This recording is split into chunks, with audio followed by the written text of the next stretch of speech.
world is shaking, but you cannot be shaken. My heart is breaking, but I'm not broken yet. Your love is fearless. Help me to be courageous too. Oh, 'cause nothing is impossible for the God of miracles come.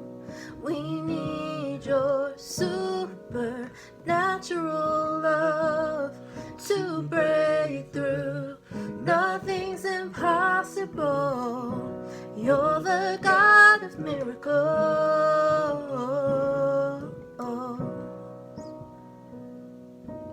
God of miracles come.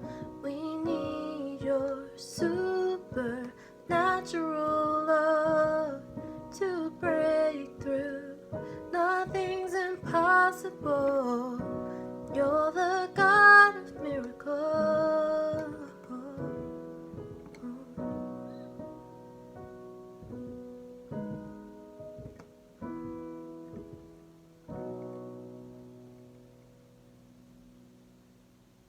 Oh, Father God, you can do all things. The things that seem impossible to us, they are possible for you. It's possible for there to be justice on earth in the situations that we are struggling through. Breakthroughs that we can't imagine are on your horizon, Lord. So God, we plead with you. We ask that you would replace hate with love, your perfect love. We ask that we would hear from you about things that we can do in these situations so that our anger is not wasted on silly things, Lord, but put to work from your purposes, Lord.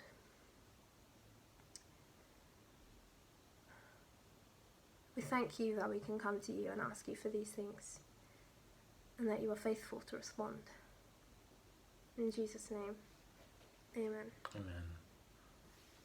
Amen. So thank you for joining us today for another Encounter Youth Online. We hope that you enjoyed it. If you have any questions about things that we've brought up, maybe if you're not really that familiar with the God that we've been talking about and you would like to know more, please feel free to send us a message on our Instagram account, which is Encounter Youth UK. Facebook has the same handle as well. Or if you want to check out our website, find out more about us, how to contact us, how to, just be a part of absolutely everything we do, that is open to you as well. So go to encounterchurch.uk/youth to keep up with us. And we've loved chatting you through what is a difficult but really important subject. So we'll be talking about it loads, I think. We're coming out with a devotional series on righteous anger. So follow us, subscribe to the channel, like the video. That way we'll come up a lot more and you'll see what we're doing. Great. All right. See you soon. Bye. Bye.